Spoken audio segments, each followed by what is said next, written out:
কইনাৰ ঘৰ পোৱাৰ আগতে বিয়াৰ বৰযাত্ৰীৰ বাহন আটক কইনাৰ বাবে অনা সোণৰ অলংকাৰ নগদ ধন লৈ পলায়ন মন কৰক যুৱকজনলৈ দৰাৰ হাজত ওলাই আহিছিল কইনা আনিবলৈ কিন্তু কইনাৰ ঘৰ পোৱাৰ আগতেই সন্মুখীন হ'বলগা হ'ল বিপৰীত পৰিস্থিতিৰ বৰযাত্ৰীৰ লগত সংঘটিত হ'ল ডকাইতি কাণ্ড দুৰ্গা পূজাৰ চান্দাৰ নামত বিয়াৰ বৰযাত্ৰীৰ বাহন আটক কৰি একাংশই চলালে লুটপাট দৰাচলতে কেইজনমান যুৱকে চান্দা বিচাৰি বাহনখন ৰখাইছিল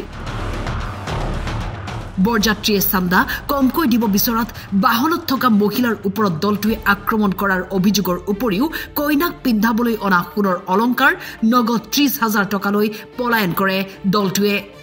ইয়াত এটা বিয়া আছে নাকি বিয়াৰ গাড়ী বিয়াৰ মানে টোটৰ গাড়ী আহি আছে তাত দেখি ইয়াত মানে দুৰ্গা পূজাৰ নামত চান্দা তুলি মানে আমাৰ মহিলা মানুহক মাৰিছে তাৰপিছত বহুতো ল'ৰাক মাৰিছে ইয়াত আঘাত কৰিছে সোণা নাকি সেইবিলাকে চুৰি কৰি লৈ গৈছে ৩০,০০০ টকা আছে নেকি সেইবিলাক লৈ গৈছে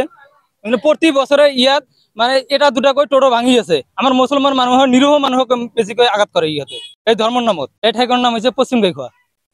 ভেলিতল কয় সাধাৰণতে মানে ৩০,০০০ টকা বলে ৩০,০০০ টকা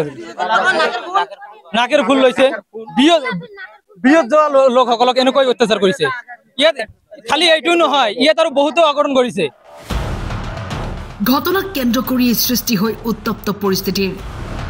বিসন্দই পাটোয়ানত আমার বাড়ি আমরা নালি কি 7 ঘড়ি ভাড়া যাবো বিয়ে করবে সেই বিয়ে এই যে ৩০,০০০ টাকা আমার মানি ব্যাগত আছিল নাকের কইনের ফুল আছিল আর বা কি আছিল সাথী আর কি যার টাই আছিল তারও নাকের ফুল চৌড়িয়া ফেলে দিল এই টাকার এই যে মকবুল নাকি নাম না জানো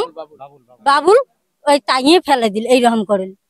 কি কারণ দিল তোমরা ডাং মার পুড়িয়ে করছে আরো বেরিস মানুষক ডাং মার করছে এটি আনতে কাইন দিল কোন সরকারে দিল বেরিস মানুষক আনতে না দিয়ে বেরাস মানুষক দিল বেরিসক ডাং মার জনতে এটি কি জায়গা কয় নালিয়ে কয় নাকি ভেল্লির তলা এই যে দুর্গা পূজার চাঁদা লাগে সরকারে মানি নিবে পায় না দুর্গা পূজা যদি নোট কাপির পায় ঘটনাস্থলীত গোলকগঞ্জ আৰক্ষী উপস্থিত হৈ পৰিস্থিতি নিয়ন্ত্ৰণৰ চেষ্টা কৰে গোলকগঞ্জৰ পৰা কাজী ফিৰোজ আলমৰ ৰিপৰ্ট টাইম 8